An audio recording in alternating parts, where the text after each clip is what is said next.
సంబంధించినటువంటి ఒక ప్రైవేట్ హాస్పిటల్లో ఒక మహిళ పొట్టలో దాదాపుగా కూడా ఒక సీజర్ 6 నెలల నుంచి కూడా దాదాపు 6 సంవత్సరాల నుంచి కూడా కడుపులోనే కత్తెరబెట్టుకుని నరకయాతన కూడా మహిళ అనుభవించింది అంటూ కూడా ఒక వార్త సంచలనంగా కనబడుతుంది. ఏంటి ఆ ప్రైవేట్ హాస్పిటల్కి సంబంధించినటువంటి డీటెయిల్స్ ఏంటి?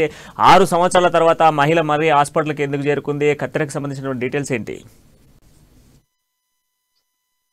2017 ఏప్రిల్లో మంచిర్యాల జిల్లాకు చెందిన ఒక గర్భిణి గోదర్కన్లోని ప్రైవేట్ ఆసుపత్రిలో డెలివరీ కోసం సంప్రదించగా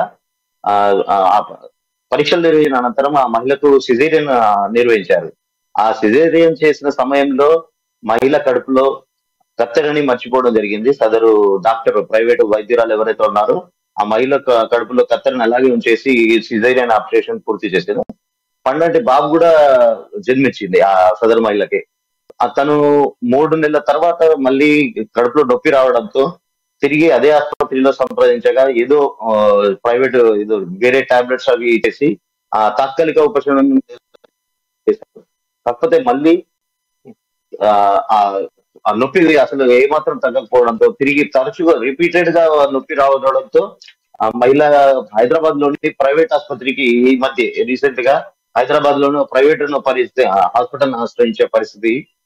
అక్కడ వైద్యులు పరీక్షలు నిర్వహించిన అనంతరం స్కానింగ్ లో మహిళ కడుపులో కత్తెరను గుర్తించారు. కత్తెరను గుర్తించిన అనంతరం మహిళ బంధువులందరూ కూడా గోదర్ హాస్పిటల్ కి వెళ్ళి అక్కడ కొంచెం మహిళ నిలదీయగా మహిళ తను తప్పైందని ఒప్పుకుంది.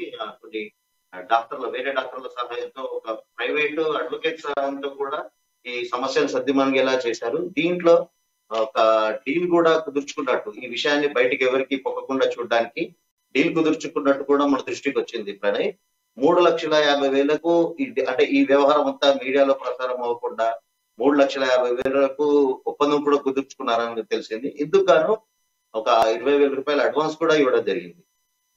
సదరు మహిళా డాక్టర్ బాధిత గర్భిణి కుటుంబ సభ్యులకు ఒక 20,000 రూపాయలు అడ్వాన్స్ గా కూడా ఇవ్వడం జరిగింది.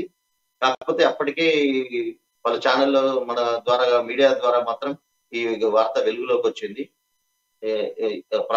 సదరు మహిళకు పూర్తి స్థాయిలో అదే విధంగా బాధిత కుటుంబాలకు సంబంధించి ఇప్పుడు వాళ్ళు ఏం డిమాండ్ చేస్తా ఉన్నారు, దాంతో పాటుగా ఈ సంఘటనకు సంబంధించి స్థానిక డిఎంహెచ్ఓ కంప్లైంట్ వెళ్ళిందా, హాస్పిటల్ పై ఎలాంటి చర్యలు తీసుకోబోతున్నారు, హాస్పిటల్ కి సీజ్ చేసేటువంటి ఛాన్సెస్ ఏమైనా ఉన్నాయా?